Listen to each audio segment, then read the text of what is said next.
Sekolah rendah dah start dah. Sebab kat family saya memang semua main bola. Oh, okey. Ayah saya, dia yang selalu bawa saya setiap hari Ahad. Kat church saya ada satu tim bola. Sampai sekarang kita masih ada. So dia bawa kita orang setiap hari Ahad naik kereta, adik-beradik, lepas tu saudara saya semua pergi. Every Sunday petang kita akan main bola kat sana. So minat dia start daripada sana. Dan slowly bila pergi ke sekolah, pergi dapat wakil sekolah semua kan, kita tahulah semua sukan kita ambat. Sebab kita tak nak masuk kelas kan. Bola baling, olahraga, bola sepak takraw pun dah main, badminton pun dah main. Sepak takraw pun? Sepak takraw pun main. Okay. Semua kita main. Sebab kalau tengok timbang bola tu macam tu. Time tu Time tu okey lah. Time tu okey lah. Untuk level-level sekolah tu okey lah. Kita janji lepas keluar daripada kelas je. Oh, itu yang penting. Okay. So start minat daripada sana. So bila saya dah start wakil sekolah ni, darjah 6 saya dapat wakil daerah. So itu adalah satu peningkatan daripada saya punya career lah. So start darjah 6 dah wakil daerah? Darjah 6 saya dapat wakil daerah. Alright. So bila saya pergi ke sana, saya main, kita champion, lepas tu saya tak dapat ke negeri lah.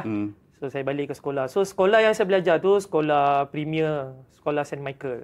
So dia sekolah yang bukan fokuskan sangat kepada bola, dia kepada akademi je lah. So habis je antara sekolah, kita fokus balik dalam pelajaran. So saya daripada sekolah macam tu, bila saya pergi ke Form 4, saya start pergi main Liga Ipoh. So saya kenal satu coach yang datang untuk coach tim sekolah saya tu. Dia tu ada satu club di mana dia ajar lah. So saya start pergi ke sana. So bila saya start pergi sana, saya main Liga Ipoh. Dan slowly lah, dah step by step daripada Liga Ipoh, coach President Cup tengok saya pergi ke President Cup. Slowly saya main President Cup. Lepas tu coach Ong tengok Time Sukma, saya pergi Harimau Muda. Lepas tu daripada Harimau Muda, saya patah balik, batch saya semua balik ke Perak. Habis ke Perak, itu adalah satu memori kat Perak, sejarah yang kita cipta kat sana. Lepas habis kat Perak, ada sedikit problem. So saya berpindah datang ke KL dan sampai sekarang saya masih di KL lah. Masih di KL sampai sekarang. Jadi perjalanan tu sepanjang kalau mengikut rentetan cerita tu, tak ada kabel lah?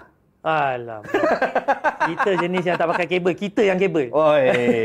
Maknanya performance tu penting lah. Performance tu penting untuk menentukan kedudukan di dalam industri sukan. Ya, kalau kita nak karier kita panjang, kalau pakai kabel tu tak panjang lah. Betul. Kalau kita jujur, ikhlas dan kita bagi yang terbaik, jadi maka kita punya rezeki pun panjang lah.